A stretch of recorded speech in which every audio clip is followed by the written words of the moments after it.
concerning what is in our power and what is not.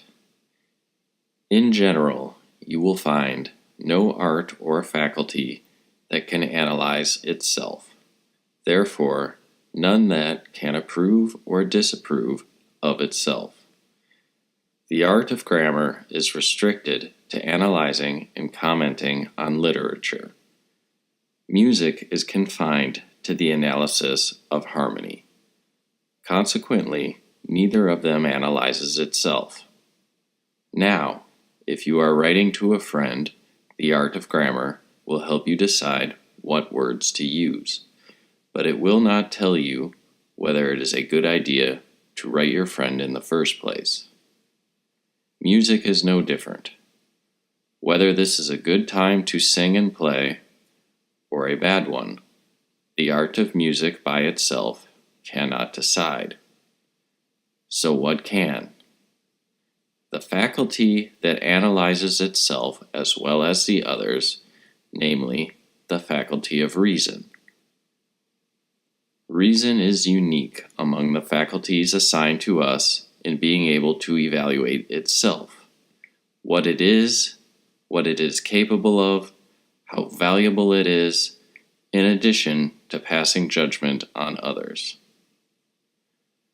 What decides whether a sum of money is good? The money is not going to tell you. It must be the faculty that makes use of such impressions, reason. Reason, in addition, takes the measure of music, grammar, and other arts, judging their benefit and deciding when it's best to use them.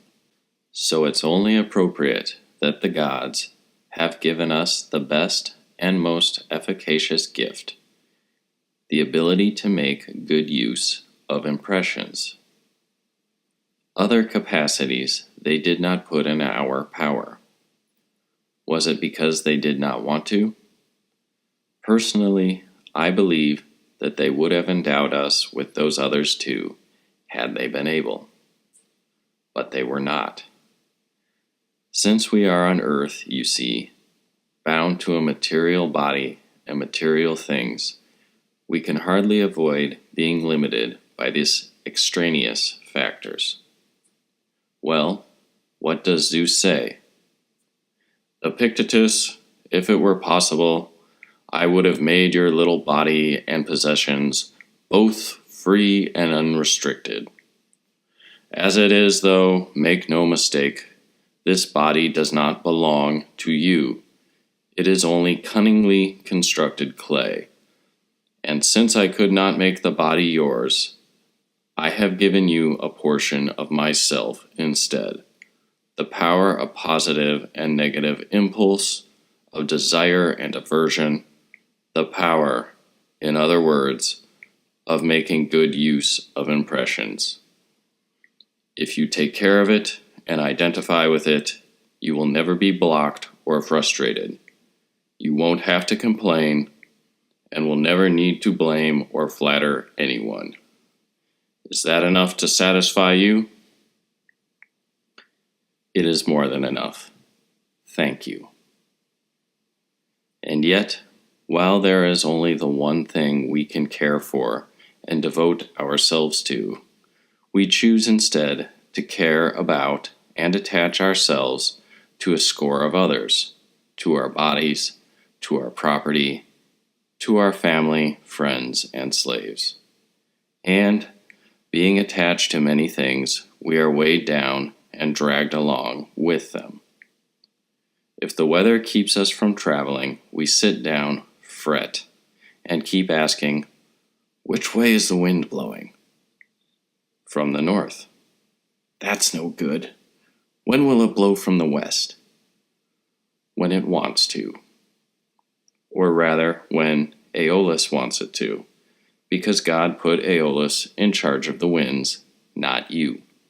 What should we do then? Make the best use of what is in our power, and treat the rest in accordance with its nature. And what is its nature? However God decides. Must I be beheaded now and alone? Well, do you want everyone to be beheaded just because misery loves company? Why not hold out your neck the way Laternus did at Rome, when condemned by Nero to be beheaded?